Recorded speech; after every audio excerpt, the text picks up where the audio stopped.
জীবনের সবচেয়ে বড় সমস্যা কি জানো? মনকে নিয়ন্ত্রণ করতে না পারা। আমাদের মন সবসময় এদিক ওদিক ছুটে বেড়ায়, কখনো অতীতের দুঃখে, কখনো ভবিষ্যতের চিন্তায়। কিন্তু কখনো কি ভেবেছ, এই মনটা যদি শান্ত হয়ে যায় তাহলে জীবন কত সুন্দর হতে পারে? মন একাগ্র না হওয়ার সবচেয়ে বড় কারণ হচ্ছে আমরা নিজের ভেতরের শব্দ শুনি না। আমরা বাহিরের এত শব্দ ডুবে থাকি যে নিজের আত্মার কথা শুনতে পাই না। তাই প্রতিদিন একটু সময় নিজেকে দাও, চুপচাপ বসে থাকো, নিজের শ্বাস প্রশ্বাস অনুভব করো। যখন তুমি নাম জপ করো তখন শুধু মুখে নয়, মন দিয়ে করো, কারণ ভগবান শব্দে নয়, তোমার অনুভূতিতে বাস করেন।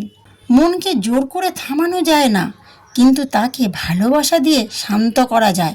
যেমন একটি ছোট্ট শিশুকে ভালোবাসা দিয়ে বোঝানো হয়, ঠিক তেমনি মনকেও ভালোবাসা দিয়ে নিয়ন্ত্রণ করতে হয়।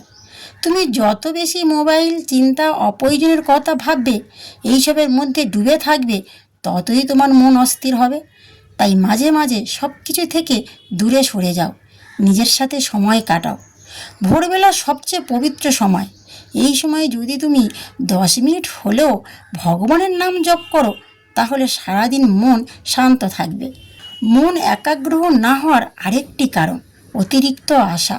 তুমি যত বেশি আশা করবে তত বেশি দুঃখ পাবে। তাই কর্ম করো, কিন্তু ফলের চিন্তা ভগবানের হাতে ছেড়ে দাও। যে মানুষ নিজের মনকে জয় করতে পারে সে পুরো পৃথিবীকে জয় করতে পারবে। কারণ সবচেয়ে বড় যুদ্ধ বাইরে নয়, ভেতরে। তুমি কি জানো, শান্ত মন সবচেয়ে বড় শক্তি। যার মন শান্ত সে কখনো সমস্যাকে ভয় পায় না। তাই প্রতিদিন রাতে ঘুমানোর আগে একবার নিজের দিনটা ভেবে দেখো, কোথায় ভুল হয়েছে, কোথায় ভালো কাজ করেছো। এতে করে ধীরে ধীরে তোমার মন পরিষ্কার হবে। মন একাগ্র করার সবচেয়ে সহজ উপায় হলো একটা কাজ একসময় করো। একসাথে অনেক কিছু করলে মন কখনো স্থির হবে না।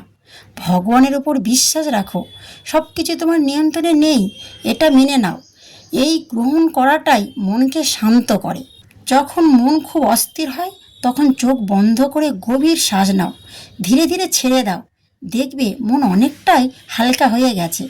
ভালো বই পড়ো, ভালো কথা শোনো, ভালো মানুষের সঙ্গে থাকো। কারণ তুমি যেমন পরিবেশে থাকবে তোমার মনও তেমন হয়ে যাবে। মনকে কখনো শত্রু ভেবো না, এটা তোমার সবচেয়ে বড় বন্ধু। তাকে বুঝতে শেখো, তাকে ভালোবাসতে শেখো। সব শেষে একটা কথা মনে রেখো, শান্তি বাইরে কোথাও নেই, শান্তি তোমার ভেতরে আছে। তুমি শুধু সেটাকে খুঁজে বের করো। যেদিন তুমি নিজের ভেতরের শান্তি খুঁজে পাবে সেদিন আর কোনো কিছুর অভাব অনুভব হবে না। তাই মনকে জয় করো, জীবন আপনা আপনি সুন্দর হয়ে যাবে। রাধে রাধে।